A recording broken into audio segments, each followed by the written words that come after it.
Good morning, students. For you next week, you'll be having FA1 test. For that, you'll be having lesson number 1 and 2 in that poem, and one more lesson, Kashmiri Save. Okay. So you'll be having like 20 marks question paper will be there for you. In that 20 marks, 4 marks or 2 marks will be multiple choice, and another will be Anurupata. After that, one word question answers, 2-3 sentences question answers, poem, and one letter writing will be there, children. Okay, practice it well. So before I'm going to the next lesson, Gillu, I'll brush up that lesson number 1 and 2 briefly, children, for you. So first poem, कवि क्या कहते हैं मातृभूमि से, क्या विनती करते हैं कवि? मातृभू हम तुम्हें शत बार प्रणाम करते हैं, 100 बार प्रणाम करते हैं, क्योंकि तुम अमरों को जन्म दिया है, अमरों को जन्म देने वाली तू ही है। तो तेरे हृदय में उर यानी कि हृदय, तेरे उर में कौन सोए हुए हैं? भगवान बुद्ध, राम और गांधी सोए हुए हैं। इसलिए भारत माता मैं तुम्हें 100 बार प्रणाम करता हूँ। नेक्स्ट, हमारे भारत देश की खेत कैसे है? हरे भरे है और देखने में बहुत सुंदर है, और फल फूलों से क्या है? वन, फॉरेस्ट, उपवन यानी कि गार्डन सभी भरा हुआ है, सभी ओर फल फूलों से भरा हुआ है। उसके अंदर, माँ के अंदर खनिजों का व्यापक धन भरा हुआ है। भारत माँ के अंदर खनिजों का व्यापक धन भरा हुआ है। मुक्त हस्त तू सभी को बांट रही है, सभी को फ्रीली वो सुख संपत्ति सब कुछ, धन धाम यानी कि घर मकान सब कुछ भारत माता हमें बहुत फ्रीली दे रही है। इसलिए मैं तुम्हें 100 बार प्रणाम करता हूँ। और तीसरे प्यारा में, एक हाथ में, माँ के हाथ में क्या है? एक हाथ में न्याय पताका है और दूसरे हाथ में ज्ञान का दीप है। तो आज क्या है? जग का रूप बदल दे है माँ, कवि प्रार्थना कर रहा है, इस जगत का रूप ही बदल दे, नक्शा ही बदल दे। आज कोटि कोटि लोग, आज हम तुम्हारे साथ है, इसलिए माँ तुम्हें 100 बार प्रणाम करते हैं। अंडरस्टूड? सो इस कविता के द्वारा one word answers like that only, you just revise it children. कवि किसे प्रणाम कर रहे हैं? कवि भारत माता को प्रणाम कर रहे हैं। भारत माँ के हाथों में क्या है? भारत माँ के हाथों में क्या है? एक हाथ में न्याय का पताका और दूसरे हाथ में ज्ञान का दीप है। आज माँ के साथ कौन है? आज माँ के साथ कोटि कोटि लोग हैं। सभी ओर क्या गूंज उठा? सभी ओर जय हिंद का नाद गूंज उठा। भारत का खेत कैसे है? भारत का खेत हरे भरे है। सो भारत भूमि के अंदर क्या क्या भरा हुआ है? खनिजों का अपार धन भरा हुआ है। सुख संपत्ति धन धाम को माँ कैसे बांट रही है? सभी को मुक्त हस्त से सुख संपत्ति और धन धाम को बांट रही है। जग के रूप बदलने के लिए कवि किससे निवेदन करता है? जग का रूप बदलने के लिए कवि भारत माता से निवेदन करता है। जय हिंद का नाद कहाँ कहाँ पर गूंजना चाहिए? जय हिंद का नाद सकल नगर और ग्राम पर गूंजना चाहिए। Understood? Next 2-3 sentences you learn like that only, whatever I gave the question answers. And second lesson will be having Kashmiri Save. In that I say briefly the story. एक बार कवि लेखक कहाँ जाते हैं? बाजार जाते हैं। तो बाजार में जाते जाते उनको वहां एक तरकारी बेचने वाली, सभी फल फूल बेचने वाले एक मंडी के जगह जाते हैं। वहां रंगदार गुलाबदार रंगदार सेब देखकर उनका जी ललचा उठता है और वो जाकर दुकानदार से पूछते हैं। तो वो बोलता है, आइए साहब, अभी अभी ताजा आई है, ताजा कश्मीर से, आप अगर खाएंगे तो आपका तबीयत खुश हो जाएगी। तो लेखक सोचते हैं और उससे बोलते हैं आधा किलो डालने के लिए, आधा से डालने के लिए, और उसके हाथ में एक रुमाल भी देते हैं। तो दुकानदार क्या कहता है? अपने एक बालक को बुलाकर, नौकर को बुलाकर कहता है, देखो साहब को अच्छे रंगदार गुलाबी वाला सेब चुन चुन कर लाके दो। तो बालक अंदर चला जाता है और एक लिफाफे में वो सेब डालकर आता है। आधा डजन सेब आता है। लेखक उन्हें लेकर अपने घर लौटते हैं। रात को उस सेब को वो खाते नहीं। सुबह जब उठकर वो खाने के लिए एक सेब निकालते हैं तो उसमें 1 रुपए का चिल्का का आकार का गल गया था। वहां एक चिल्का का आकार गल गया था, गलना अंदर पड़त हो गया था, 1 ರೂಪಾಯಿ ಅಷ್ಟು. सो दूसरा सेब निकालते हैं तो वो एक तरफ से पिचक गया था. ಇನ್ನೊಂದು ಸೇಬ್ ನೋಡಿದಾಗ ಅದು ಎರಡು ಕಡೆನೂ ಏನಾಗಿತ್ತು, ಅದೊಂದಾಗ ಆಗ್ಬಿಟ್ಟಿತ್ತು, ಪ್ರೆಸ್ ಆಗಿತ್ತು. और तीसरा सेब निकालते हैं वो सड़ा हुआ था, ತುಂಬಾನೇ ಮುರ್झಾ, ಸಡಾ ಅಂದ್ರೆ ಒಂಥರ ಮುದ್ರದಂಗೆ ಆಗ ಹೋಗಿರುತ್ತೆ. एंड फोर्थ वन वो जब वो निकाले तो उसमें दाग तो नहीं था, बेदाग था, लेकिन उसपे अंदर एक सुराख था. जब वो काटे तो उसके अंदर में वो काला सा मार्क था. सो चारों के चारों सेब खाने लायक नहीं थे.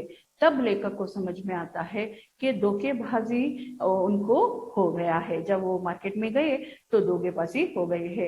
इसलिए वो हमें चेतन कराना चाहते हैं कि सचेत रहना चाहिए हम लोगों को. सचेत जब हम व्यापार करने जाते हैं या कुछ खरीदारी करने जाते हैं तब हम सचेत रहना चाहिए, नहीं तो दुकानदार से धोखाबाजी होने की जरूरत होती है. ಅಂಡರ್ಸ್ಟುಡ್? ಹೋದಾಗ ನಾವು ಸಚೇತರಾಗಿರ್ಬೇಕು, ಇಲ್ಲ ಅಂದ್ರೆ ಅಂಗಡಿಯವರು ನಮ್ಗೆ ಮೋಸ ಮಾಡುವಂತಹ ಒಂದು ಪರಿಶ್ರಮ ಬರಬಹುದು ಅಥವಾ ಪ್ರಕ್ರಿಯೆ ಬರಬಹುದು ಅನ್ನೋದನ್ನ ಹೇಳ್ತಾರೆ. तो लेखक चीजें खरीदने कहाँ गए? लेखक चीजें खरीदने कहाँ गए? बाजार गए. लेखक को क्या नजर आया? लेखक को रंगदार क्या नजर आया? सेब, लाल लाल सेब नजर आया. लेखक का जी क्यों ललचा उठा? लेखक का जी जब वो सेब को देखे तो उनका जी ललचा उठा. टमाटो किसका आवश्यक बन गया है? टमाटो आज विटामिन का एक आवश्यक अंग बन गया है. स्वाद में सेब किससे बढ़कर नहीं है? स्वाद में सेब आम से बढ़कर नहीं है. रोज एक सेब खाने से किन की जरूरत नहीं होती? रोज एक सेब खाने से डॉक्टर की जरूरत नहीं होती. 2-3 sentences you learn by yourself, children. Okay, these two, one poem and one lesson will be there for FA1. Practice it properly.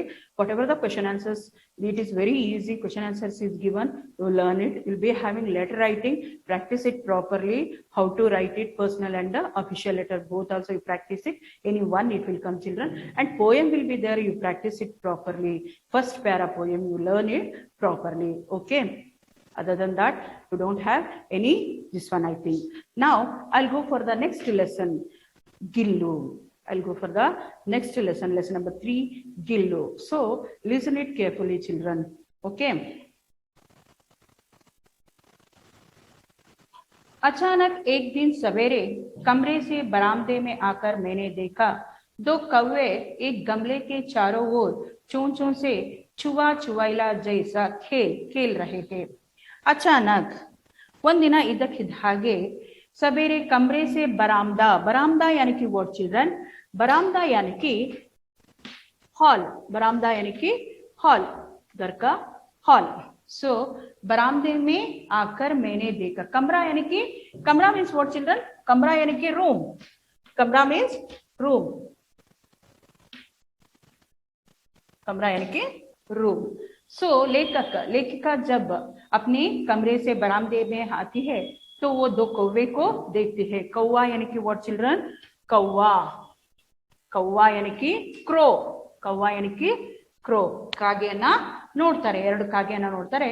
एक गमले के चारों ओर चोंचों से चुवा चुवाइला जैसा खेल रहे थे.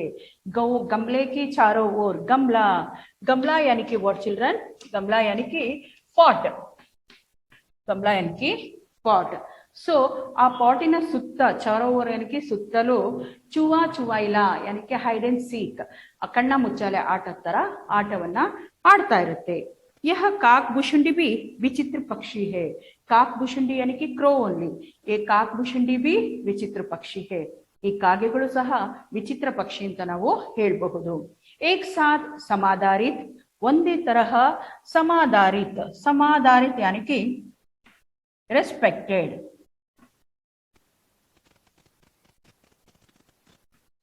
समाधारित यानी कि रेस्पेक्टेड. और अनाधारित इररेस्पेक्टेड, अति सम्मानित और अति ಅವಮಾನಿತ है.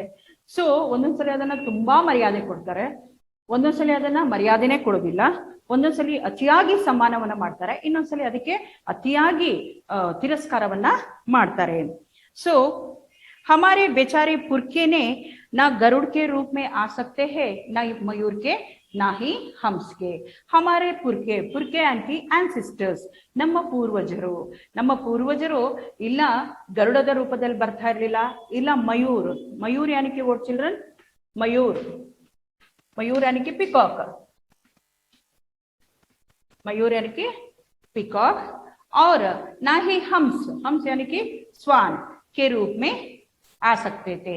ಸೊ ನಮ್ಮ ಪೂರ್ವಜರು ಸಹ ಯಾವ ಒಂದು ಪಕ್ಷಿಯನ್ನ ಆಯ್ಕೆ ಮಾಡ್ಕೊಂಡಿದ್ದಾರೆ, ಕಾಗೆಯನ್ನೇ ಆಯ್ಕೆ ಮಾಡ್ಕೊಂಡಿದ್ದಾರೆ. ಯಾಕಂದ್ರೆ ಅವರು ಇಲ್ಲ ಹಂಸದ ರೂಪದಲ್ಲಿ ಬರ್ಬೋದಿತ್ತು, ಇಲ್ಲ ನವಿಲಿನ ರೂಪದಲ್ಲಿ ಬರ್ಬೋದಿತ್ತು, ಆದ್ರೆ ಅವರು ಉನ್ಹೇ ಪಿತರ್ ಪಕ್ಷ में हमसे कुछ पाने के लिए काक बनकर ही अवतीर्ण होना पड़ता है।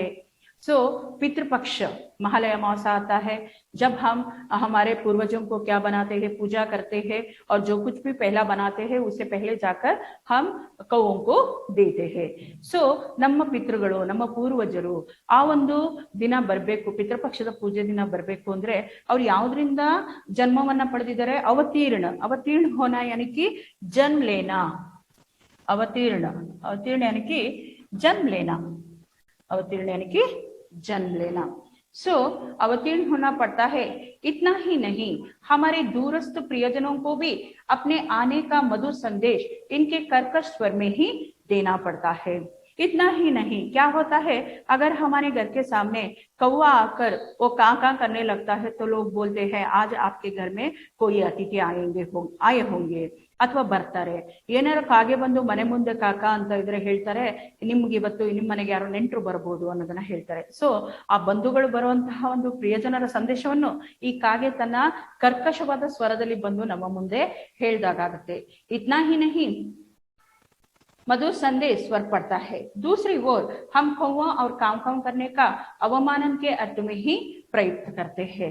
तो एक बार उसे इतना सम्मान देते हैं कि हम मानते हैं वो हमारे पूर्वज है, इसलिए उन्हें पितृपक्ष में पूजा करते हैं और उनको जाकर सब कुछ जो बना देते हैं घर से उन्हें पहला देते हैं। और जो प्रियजन दूर से आते हैं, जब हमारे घर के सामने आकर वो काका करने लगते हैं, हम समझते हैं आज हमारे घर में कोई बंधु प्रिय आए होंगे। लेकिन कुछ देर बाद हम सोचते हैं जो कोई भी बात बड़बड़ करता है उसे बोलते हैं एक काका मत करना, यार जोराಗಿ ಮಾತಾಡ್ತಾರೆ, ಗಲಾಟೆ ಮಾಡ್ತಾರೆ, ಏ ಕಾಗೆ ತರ ಕೂಗ್ಬೇಡ ಅಂತ ಹೇಳ್ಬಿಟ್ಟು ಅದನ್ನ ಅಷ್ಟು ಅವಮಾನನೂ ಸಹ ನಾವು ಮಾಡ್ತೀವಿ ಅನ್ನೋದನ್ನ ಹೇಳ್ತಾರೆ। ಸೊ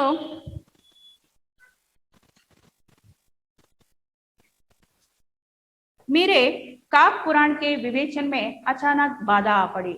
तो लेखिका ये सोचती रही, तो काग के बारे में यानी कि कागे ಬಗ್ಗೆ ಇದನ್ನೇ ಯೋಚನೆ ಮಾಡ್ತಾ ಇರ್ತಾರೆ।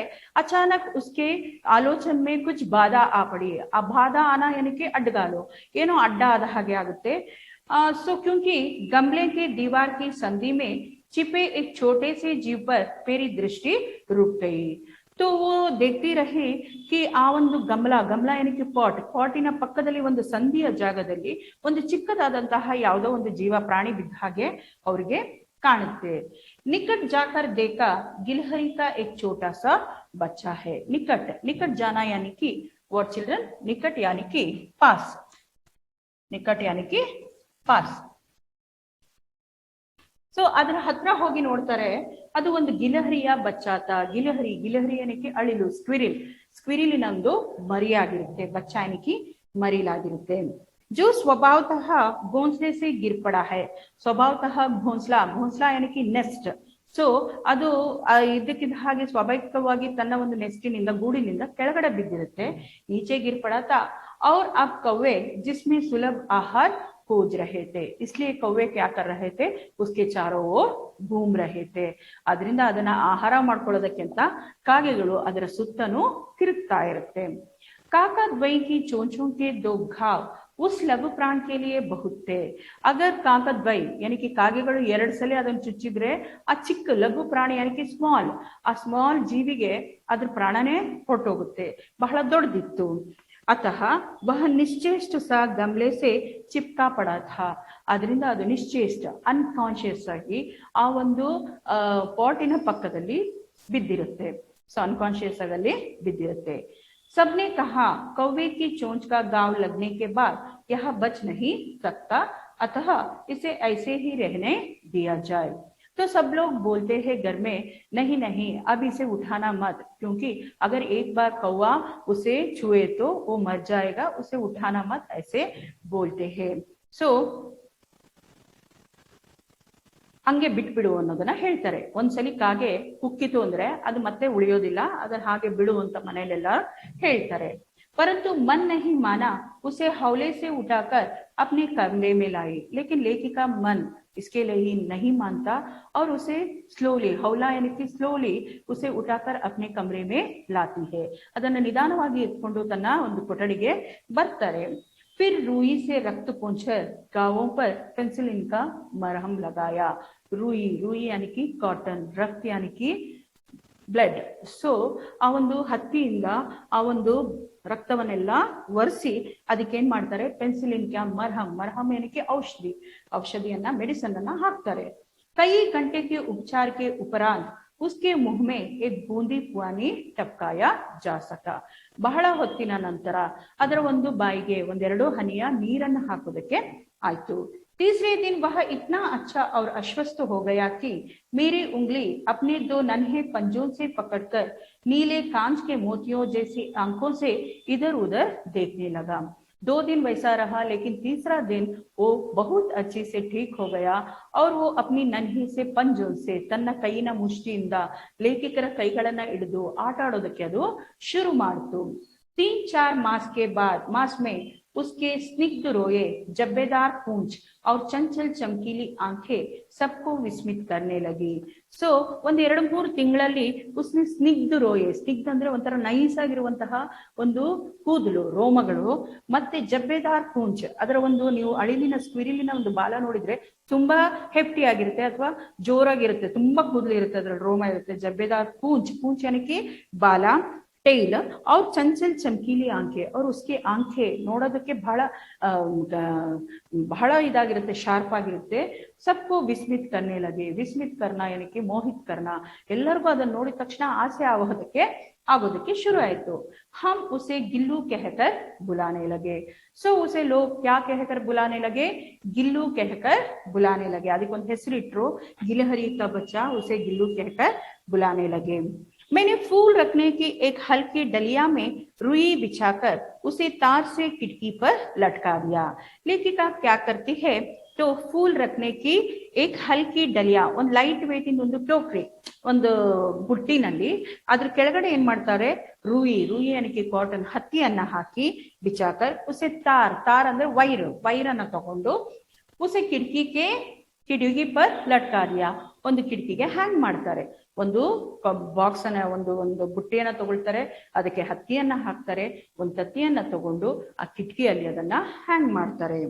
2 वर्ष वही गिल्लू का घर रहा, 2 साल तक वही गिल्लू का घर रहा. ಸೊ 2 ವರ್ಷಗಳ ಕಾಲ ಗಿಲ್ಲುವಿನ ಮನೆ ಅದೇ ಆಗಿತ್ತು. वह स्वयं हिलाकर अपने घर में झूलता और अपनी कांच के मनकों सी आंखों से कमरे के भीतर और खिड़की से बाहर न जाने क्या देखता समझता रहता था, परंतु उसकी समझदारी और कार्यकलाप पर सबको आश्चर्य होता था. 2 साल के लिए वही उसका घर रहा, लेकिन वो हमेशा बाहर देखता ही रहता था. ಆ ಕಡೆ ಈ ಕಡೆ ನೋಡ್ತಾ ಇತ್ತು, ಕಿಟಕಿಯಿಂದ ಹೊರಗಡೆ ನೋಡ್ತಾ ಇತ್ತು. ಅದೇನ್ ನೋಡ್ತಾ ಇತ್ತು, ಏನ್ ತಿಳ್ಕೊಳ್ತಾ ಇತ್ತು ಅಂತ ಯಾರಿಗೂ ಸಹ ಗೊತ್ತಾಗ್ತಾ ಇರ್ಲಿಲ್ಲ. ಲೇಕಿನ್ ಅದರ ಒಂದು ಸಮಜ್ದಾರಿ ಅಂದ್ರೆ ಅಂಡರ್ಸ್ಟ್ಯಾಂಡ್ ಮಾಡ್ಕೊಳ್ಳೋ ಒಂದು ಕಾರ್ಯವೈಖರಿ ನೋಡಿ ಎಲ್ಲರಿಗೂ ಸಹ ಆಶ್ಚರ್ಯ ಆಗ್ತಾ ಇತ್ತು. जब मैं लिखने बैठती तब अपनी ओर मेरा ध्यान आकर्षित करने के लिए उसे इतनी तीव्र इच्छा होती थी कि उसने एक अच्छा उपाय खोज निकाला. जब भी लेखिका लिखने बैठती थी तो वो हमेशा अपने ओर उसे आकर्षित करने के लिए, अट्रैक्ट करने के लिए वो कोई ना कोई उपाय ढूंढता ही रहता था. Till here I'll explain you children another half lesson. I'll explain you in the next class. So before that once again I'll revise it. So what is this children? Gillu. Gillu यानी कि एक गिलहरी का बच्चा है. एक बार क्या होता है, लेखिका अपने कमरे से उठकर जब वो बरामदे में आती है तो उसे हॉल में एक कौवे चुवा चुवेला जैसा खेल खेलने का दिखाई पड़ता है और कौवों के बारे में लेखिका सोचने लगती है कि कौवा भी कैसी विचित्र पक्षी है, इसे कितना सम्मानित देते हैं उतना ही उसे अवमानित भी करते हैं। हमारे पूर्वज जब हम उसे पूजा करते हैं तो कौवों के रूप में उसे बुलाते हैं। जब हमारे प्रियजन आने का मधुर संदेश भी जब कौवा हमारे घर के पास आकर काका करता है, कर्कश स्वर में सुनाता है, तो हम समझते हैं कोई बंधु मित्र आज हमारे घर आएंगे। तो लेखिका ऐसे ही सोचती रही। उसी समय क्या हुआ, उनका आंखों में एक छोटा सा जीव वहां पड़ा दिखाई पड़ा। जब वो निकट पास जाकर देखती है तो एक छोटा सा गिलहरी का बच्चा अपने घोंसले से गिरकर वहां पड़ा था। तो वो कौवों का आहार होना चाहता था। सब लोग बोलते हैं अगर कौवे उसे चुए तो वो बच नहीं सकता, लेकिन लेखिका का मन नहीं माना। तो इसलिए लेखिका क्या करती है, हौले से उसे अपने हाथों में उठाती है और अपने रूम पर लाती है। उस पर क्या करती है, रुई लेकर उसका रक्त पोंछती है और उसको मरहम पेंसिलिन का मरहम लगाती है। 2 दिन के बाद वो बहुत ही निश्चेष्ट हो गया था, अनकॉन्शियस हुआ था। उसके 2 आवर के बाद, 2 घंटे के बाद उसके मुंह में 2-3 ड्रॉप्स का पानी उसके मुंह में डालती है। 2-3 दिन में वो बहुत ही अस्वस्थ हो जाता है, ठीक हो जाता है। वो अपने नन्हे नन्हे पंजों से लेखिका का हाथ पकड़कर खेलने लगता है। उसके बाद में लेखिका क्या करते हैं, 2-3 मास के बाद वो देखने में बहुत सुंदर होता है, सुंदर स्निग्ध रोए होते हैं, जब्बेदार पूंछ होता है और चमकीली आंखें रहता है। सब उसे देखकर मोहित हो जाते हैं। तो उसको गिल्लू कहकर नामकरण करते हैं, गिल्लू कहकर उसे बुलाती है। लेखिका उसे रहने के लिए क्या करती है, एक छोटा सा टोकरी लेती है, उसके अंदर कुछ कॉटन डाल देती है, रुई डालती है और उसमें तार से खिड़की में बना देती है, डाल देती है। वो ही 2 साल के लिए उसका घर रहता है। तो गिल्लू अगर लेखिका लिखने बैठती है तो गिल्लू उसे आकर्षित करने के लिए कोई ना कोई तरीका ढूंढता ही रहता है। Till here I explained you lesson. Okay children, so you have to learn it. Once again I'll tell you in Kannada. So ಲೇಖಿಕರು ಒಂದಿನ ಏನ್ ಮಾಡ್ತಾರೆ, ಮಹಾದೇವಿ ವರ್ಮಾ ತಮ್ಮ ರೂಮಿನಿಂದ ಎದ್ದು ಬೆಳಗ್ಗೆನೆ ಎದ್ದು ಹೊರಗಡೆ ಬರ್ತಾರೆ. ಹೊರಗಡೆ ಬಂದು ಹಾಲಲ್ಲಿ ಕುತ್ಕೊಳ್ತಾರೆ. ಅಲ್ಲಿ 2 ಕಾಗೆಗಳು ಒಂದು ಪಾಟಿನ ಸುತ್ತಾ ಇರುತ್ತೆ, ಕಣ್ಣ ಮುಚ್ಚಾಲೆ ಆಡುವ ಹಾಗೆ ಅಲ್ಲಿ ಸುತ್ತಾ ಇರುತ್ತೆ. ಸೊ ಲೇಖಕರು ಯೋಚನೆ ಮಾಡ್ತಾರೆ, ಈ ಕಾಗೆಗಳು ಯಾವ ತರ ವಿಚಿತ್ರ ಪಕ್ಷಿಗಳು ಅಂದ್ರೆ ಬಹಳ ಅದನ್ನ ಸಮ್ಮಾನನೂ ಮಾಡ್ತಾರೆ, ಹಾಗೇನೆ ಅದನ್ನ ಅವಮಾನ ಕೂಡ ಮಾಡ್ತಾರೆ. ಯಾಕೆಂದ್ರೆ ಸಮ್ಮಾನ ಯಾವ ತರ ಅಂದ್ರೆ, ನಾವು ಪಿತೃಪಕ್ಷ ಅಥವಾ ಮಹಾಲಯ ಅಮಾವಾಸ್ಯೆ ಟೈಮಲ್ಲಿ ನಮ್ಮ ಹಿರಿಯರನ್ನ ನಾವು ಕರಿಬೇಕು ಅಂದ್ರೆ ಫಸ್ಟ್ ಮನೆಯಲ್ಲೆಲ್ಲ ಪೂಜೆ ಮಾಡಿ ಮೇಲ್ಗಡೆ ತಗೊಂಡೋಗಿ ಊಟವನ್ನ ಕಾಗೆಗಳಿಗೆ ಅರ್ಪಿಸಿ ಅವು ತಿಂದ್ಮೇಲೆ ನಮ್ಮ ಪೂರ್ವಜರು ಇದರಿಂದ ತೃಪ್ತಿ ಆದ್ರು ಅಂತ ಹೇಳ್ಬಿಟ್ಟು ನಾವೇನ್ ಮಾಡ್ತೀವಿ, ವಾಪಸ್ ಬಂದು ಮನೆಯಲ್ಲಿ ತಿರುಗಿ ಪೂಜೆ ಮಾಡ್ತೀವಿ. ಸೊ ಹಾಗೇನೆ ಮನೆಗೆ ಯಾರಾದ್ರೂ ನೆಂಟರು ಬರ್ತಾರೆ ಅಂದ್ರೆ ಮನೆ ಮುಂದೆ ಬಂದು ಕಾಗೆ ಕಾಕ ಅಂತು ಅಂತ ಅಂದ್ರೆ, ಹೌದು ಇವತ್ತು ಯಾರೋ ನಮ್ಮ ಮನೆಗೆ ನೆಂಟರು ಬರ್ತಾರೆ, ಕಾಗೆಗಳು ಕೂಗ್ತಾ ಇದೆ ಅಂತ ನಾವು ಹೇಳ್ತೀವಿ. ಅದೇ ರೀತಿ ಅದನ್ನ ಅವಮಾನ ಮಾಡೋ ರೀತಿನಲ್ಲೂ ಹೇಳ್ತೀವಿ. ಯಾವ ರೀತಿ, ಯಾರಾದ್ರೂ ಜಾಸ್ತಿ ಗಲಾಟೆ ಮಾಡ್ತಾ ಇದ್ರೆ, ಯಾರಾದ್ರೂ ಜಾಸ್ತಿ ಮಾತಾಡ್ತಾ ಇದ್ರೆ ಏನ್ ಕಾಗೆ ಹಾಗೆ ಬಡ್ಕೊಳ್ತೀಯಾ ಅನ್ನೋದನ್ನ ಸಹ ನಾವು ಹೇಳ್ತೀವಿ. ಸೊ ಹಾಗಾಗಿ ಅದನ್ನ ಸಮ್ಮಾನನೂ ಮಾಡ್ತೀವಿ, ಅದನ್ನ ಅಷ್ಟೇ ಅವಮಾನನೂ ಸಹ ಮಾಡ್ತೀವಿ. ಹಾಗೆ ಇರ್ಬೇಕಾದ್ರೆ ಲೇಖಕರ ದೃಷ್ಟಿ ಅಲ್ಲಿ ಒಂದು ಗೋಡೆಯ ಸಂದಿಯಲ್ಲಿ ಬಿದ್ದಂತಹ ಒಂದು ಜೀವದ ಮೇಲೆ ಬೀಳುತ್ತೆ. ಅಲ್ಲಿ ಒಂದು ಅಳಿಲಿನ ಮರಿ ಅನ್ಕಾನ್ಶಿಯಸ್ ಆಗಿ ಪ್ರಜ್ಞೆ ತಪ್ಪಿ ಕೆಳಗಡೆ ಬಿದ್ದಿರುತ್ತೆ. ಅದನ್ನ ತಿನ್ನೋದಕ್ಕೋಸ್ಕರ ಕಾಗೆಗಳು ಸುತ್ತ ಓಡಾಡ್ತಾ ಇರುತ್ತೆ. ಲೇಖಕರು ಅದನ್ನ ತಗೊಳಕ್ಕೆ ಹೋದಾಗ ಮನೆಯವರೆಲ್ಲ ಹೇಳ್ತಾರೆ, ಕಾಗೆಗಳು ಮುಟ್ಟಿದ್ರೆ ಅವು ಜೀವವಾಗಿರಲ್ಲ ಅಂತ. ಲೇಖಕ ಆದ್ರೂ ಸಹ ಅದನ್ನ ತಗೊಂಡು ನಿಧಾನಕ್ಕೆ ತನ್ನ ರೂಮ್ಗೆ ಹೋಗಿ ಅದರ ರಕ್ತವನ್ನೆಲ್ಲ ಒರೆಸಿ ಹತ್ತಿಯಲ್ಲಿ ಅದಕ್ಕೆ ಪೆನ್ಸಿಲಿನ ಒಂದು ಆಯಿಂಟ್ಮೆಂಟ್ ಅಥವಾ ಮೆಡಿಸನ್ ಅನ್ನ ಹಾಕ್ತಾರೆ. 1-2 ಗಂಟೆ ಆದ್ಮೇಲೆ ಅದ್ರ ಬಾಯಿಗೆ 1-2-3 ಡ್ರಾಪ್ಸ್ ನೀರನ್ನ ಸಹ ಹಾಕ್ತಾರೆ. ಆಮೇಲೆ 1-2-3 ದಿನ ಆದ್ಮೇಲೆ ಅದು ಕಾನ್ಶಿಯಸ್ ಆಗಿ ಚೆನ್ನಾಗಿ ಆಟ ಆಡೋದಕ್ಕೆ ಶುರು ಮಾಡುತ್ತೆ. ಅವಾಗ ಲೇಖಕರು ಅದಕ್ಕೆ ಇಳ್ಕೊಳ್ಳೋದಕ್ಕೆ ಅಂತ ಏನ್ ಮಾಡ್ತಾರೆ, ಒಂದು ಬುಟ್ಟಿಯಲ್ಲಿ ಅದಕ್ಕೆ ಹತ್ತಿ ಹಾಕಿ, ಅದರ ಒಂದು ಬುಟ್ಟಿ ತಗೊಳ್ತಾರೆ, ಅದಕ್ಕೆ ಹತ್ತಿ ಹಾಕ್ತಾರೆ, ಒಂದು ವೈರಿನ ಸಹಾಯದಿಂದ ಕಿಟಕಿಗೆ ಅದನ್ನ ಹ್ಯಾಂಗ್ ಮಾಡ್ತಾರೆ. 2 ವರ್ಷಗಳ ಕಾಲ ಆ ಒಂದು ಬುಟ್ಟಿಯೇ ಆ ಒಂದು ಅಳಿಲಿನ ಒಂದು ಮನೆ ಆಗಿರುತ್ತೆ. ಸೊ ಹಮೇಶ वो क्या करता था, ಯಾವಾಗ್ಲೂ ಏನ್ ಮಾಡ್ತಾ ಇತ್ತು, ಅದು ತನ್ನ ಲೇಖಕರನ್ನ ತನ್ನ ಕಡೆಗೆ ಅಟ್ರಾಕ್ಟ್ ಮಾಡ್ಕೊಳ್ಳೋದಕ್ಕೆ, ಲೇಖಕರು ಯಾವಾಗ್ಲೂ ಸಹ ಕುತ್ಕೊಂಡು ಬರೆಯೋದಕ್ಕೆ ಅಂತ ಏನಾದ್ರು ಕುತ್ಕೊಂಡ್ರೆ ಲೇಖಕಿಯವರು, ಸೊ ಅದೇನ್ ಮಾಡ್ತಾ ಇತ್ತು, ಅವ್ರನ್ನ ಅಟ್ರಾಕ್ಟ್ ಮಾಡ್ಕೊಳಕ್ಕೆ ಅನೇಕ ಉಪಾಯಗಳನ್ನ ಅದು ಯೋಚನೆ ಮಾಡ್ತಾ ಇತ್ತು. ಸೊ ಏನೇನು ಉಪಾಯ ಯೋಚನೆ ಮಾಡ್ತಾ ಇತ್ತು ಅನ್ನೋದನ್ನ ನೆಕ್ಸ್ಟ್ ಕ್ಲಾಸ್ ಅಲ್ಲಿ I tell you. Okay children, prepare for the test neatly children, learn all the answers, question answers properly and write the answers properly children. Each question main you write it properly, then you write properly children. Okay, thank you.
Mm-hmm.